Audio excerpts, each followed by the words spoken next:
কথায় আছে শরীরের নাম মহাশয়, যাহা সহবেন তাহাই সয়। কিন্তু কথাটা এখনকার দিনে আর মনে হয় মানায় না। সেটা আগের দিনেই ঠিক ছিল। আগের দিনে সব মানে শাকসবজি সার ওষুধ, বিনা সার ওষুধের ছিল, সব প্রাকৃতিক জিনিস।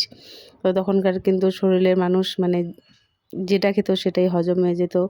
তো এখনকার দিনে কিন্তু সেটা আর না। মানে শরীরের উপকারের জন্য একটা খেলে আরেকটা মানে অসুবিধা দেখা দেয়।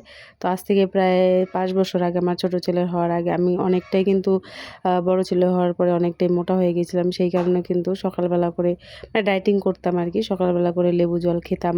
তারপর রাত্রে না খেয়ে থাকতাম। দিনে শুধু একবার ভাত খেতাম। তো এরকমটা প্রায় ১ বছর করার পরে কিন্তু আমার মানে শরীরে অসুবিধা দেখা দেয়। মানে থাইরয়েড হয়ে যায় আরকি অনিয়মিত খাওয়ার ফলে। তো তারপরে তো চলছে থাইরয়েড। একবার হলে তো সেটা আর মানে কমে, কিন্তু একবারে কিন্তু নিরাময় হয় না।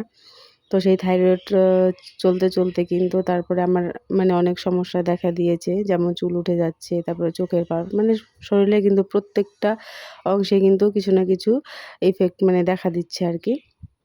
তো তারপরে এটা তো আছেই সামান্য, এটা নিয়েও চলছিলাম। তারপরে কিন্তু এখন থেকে আবার আলাদা আরেকটা সমস্যা দেখা দিয়েছে, গাইনো সমস্যা। তো সেই কারণেই মানে অনেকদিন থেকেই ভাবছি ডাক্তারের কাছে যাবো, যাওয়ার হচ্ছে না। তো ফাইনালি তো পরশুদিন গিয়েছিলাম গাইনো ডাক্তারের কাছে। তো যাওয়ার পথে বীরপাড়ায় এত ভিড় ছিল। এখন তো যেহেতু ভোট চলছে মানে আ জায়গায়, জায়গায় কিন্তু নেতারা আসছে। সেই কারণে রাস্তায় এত জ্যাম বলার মতো না। তারপরে টোটোতে বসে থাকতে, থাকতে আমার প্রায় মাথা ব্যথা করছিল আর ঘুম পাচ্ছিল।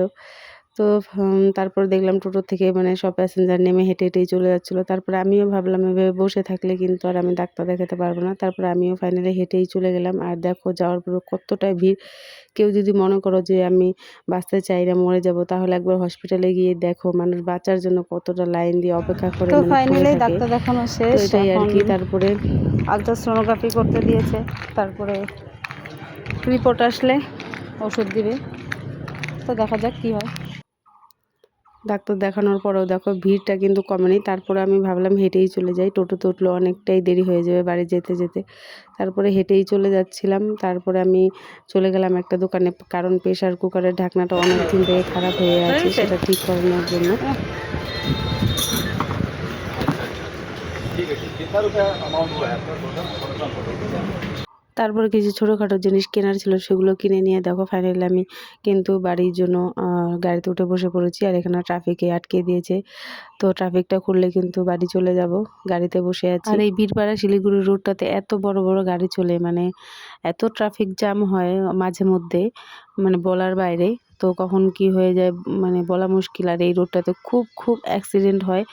মানে খুবই সাবধানে চলাফেরা করতে হয়।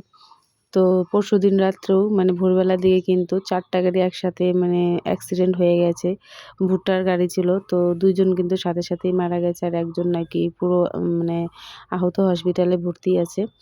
তো এখানে কিন্তু সাইনবোর্ডও টানানো আছে, এটা হচ্ছে অ্যাক্সিডেন্ট এরিয়া। তারপরেও মানুষ অসাবধানতার কারণে কিন্তু বারবার অ্যাক্সিডেন্ট হয়। আর আমি এখানে আসার পর থেকে যে কত অ্যাক্সিডেন্ট মানে শুনেছি আর দেখেছি, মানে কি বলবো, খুবই ভয় লাগে। তো আমরা কিন্তু খুব সাবধানেই কিন্তু এই রোডগুলো পার হই। তো দেখো গাড়ির মধ্যে কিন্তু ভুট্টা ভর্তি গাড়ি ছিল। আর বলে না কারো পৌষ মাস কারো সর্বনাশ। তো মানে এক গাড়ি ভর্তি ভুট্টা মানে নিমেষেই জানি না হাওয়া হয়ে গেছে, মানে কি আশেপাশের সব লোক নিয়ে গেছে। তো কি আর বলবো, তো দেখাচ্ছি দেখো কি অবস্থা গাড়িগুলোর।